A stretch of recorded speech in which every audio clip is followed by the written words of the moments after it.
আসসালামু আলাইকুম। আমার নতুন আরেকটি ভিডিওতে আপনাদের সবাইকে স্বাগতম জানাচ্ছি। ব্যাংকিং রিলেটেড যে কোনো ধরনের ভিডিও এবং বিভিন্ন ব্যাংক ও ফাইন্যান্সিয়াল ইন্ডাস্ট্রি রিলেটেড সকল ধরনের আপডেট জানার জন্য যারা আমার চ্যানেলটি এখনও সাবস্ক্রাইব করেননি, সবার কাছে রিকোয়েস্ট থাকবে আমার চ্যানেলটি সাবস্ক্রাইব করে অবশ্যই বেল আইকনটি প্রেস করে রাখবেন, যাতে ব্যাংকিং রিলেটেড যে কোনো ধরনের আপডেট আমি যখনই দিব সবার আগে আপনার কাছে চলে যায়। তো আজকের ভিডিওতে আমি আলোচনা করব যে কোন 10টি দেশ থেকে সবথেকে বেশি ফরেন রেমিটেন্স আমাদের বাংলাদেশে আসে। 2024 সাল শেষে যে আপডেটেড রিপোর্ট সে অনুযায়ী 1 নম্বরে আছে যুক্তরাষ্ট্র বা ইউএসএ, 2 নাম্বার হচ্ছে ইউএই বা আরব আমিরাত। আরব আমিরাতে আমাদের প্রচুর বাংলাদেশি লোকজন সেখানে কাজ করেন এবং তারা প্রচুর পরিমাণে ফরেন রেমিটেন্স আমাদের বাংলাদেশে পাঠিয়ে থাকেন। তো মাঝখানে এমন অনেক মান্থ গিয়েছে যে যখন আরব আমিরাত এবং যুক্তরাষ্ট্র থেকে ফরেন রেমিটেন্স কোথা থেকে বেশি আসছে সেটি নিয়ে একটি কম্পিটিশন হতো, বাট ইয়ার এন্ডে দেখা গেছে যুক্তরাষ্ট্র থেকেই সব থেকে বেশি আসছে এবং 2 নম্বরে আরব আমিরাত। 3 নম্বরে আছে সৌদি আরব। সৌদি আরবেও প্রচুর পরিমাণ বাংলাদেশি লোকজন কাজ করেন, প্রায় 17 থেকে 18 লক্ষ লোক আছেন সৌদি আরবে। এবং মালয়েশিয়া আছে 4 নাম্বার পজিশনে।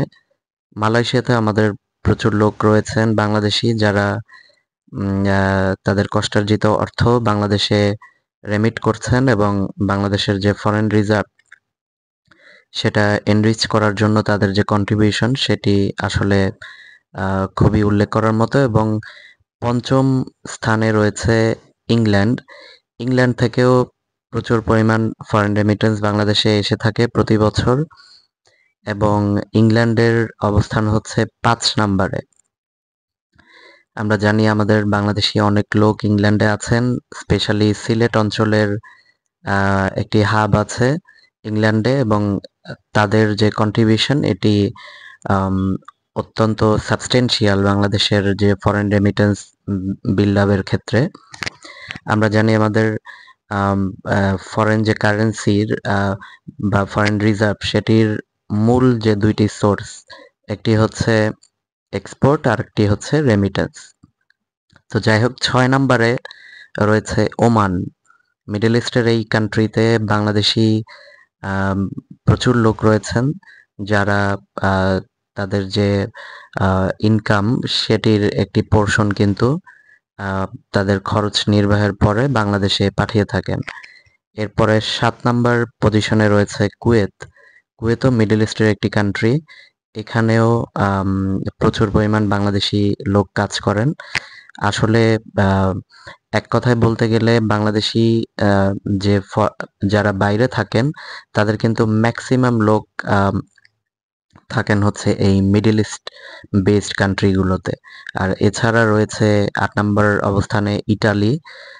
তো যেটা বলছিলাম যে এই মিডল ইস্টের কান্ট্রি ছাড়া মূল যে কন্ট্রিবিউশন সেটি হচ্ছে ইতালি, ইংল্যান্ড আর যুক্তরাষ্ট্র। এই 3 দেশ থেকে সব থেকে বেশি রেমিটেন্স আসে। প্রথম 10-এর অবস্থানের মধ্যে এই 3টি দেশ ছাড়া বাকি সবগুলি হচ্ছে প্রায় মিডল ইস্টের কান্ট্রি। 9 নম্বরে কাতারের অবস্থান, এটিও একটি মিডল ইস্ট বেসড কান্ট্রি। এখানে দেশটি ছোট হলেও এখানে আমাদের প্রচুর বাংলাদেশি লোক কাজ করেন এবং তারা তাদের যে কষ্টার্জিত অর্থ সেটি নিজ দেশে পাঠিয়ে নিজ দেশের অর্থনীতিতে অবদান রেখে থাকেন। তো কাতারের অবস্থান হচ্ছে 9 নম্বরে। আর সর্বশেষ হচ্ছে সিঙ্গাপুর। সিঙ্গাপুর খুবই ছোট একটি দেশ, আয়তনে আমাদের ঢাকা শহরের মতো হবে সিঙ্গাপুর, বাট সিঙ্গাপুরে আমাদের বাংলাদেশি রয়েছেন এবং তারা তাদের কষ্টার্জিত অর্থ বাংলাদেশে পাঠাচ্ছেন এবং সিঙ্গাপুরের অবস্থান হচ্ছে 10 নম্বরে। তো এই ছিল আজকের আপডেট। ভিডিওটি ভালো লাগলে অবশ্যই লাইক, কমেন্ট এবং শেয়ার করবেন। আসসালামু আলাইকুম।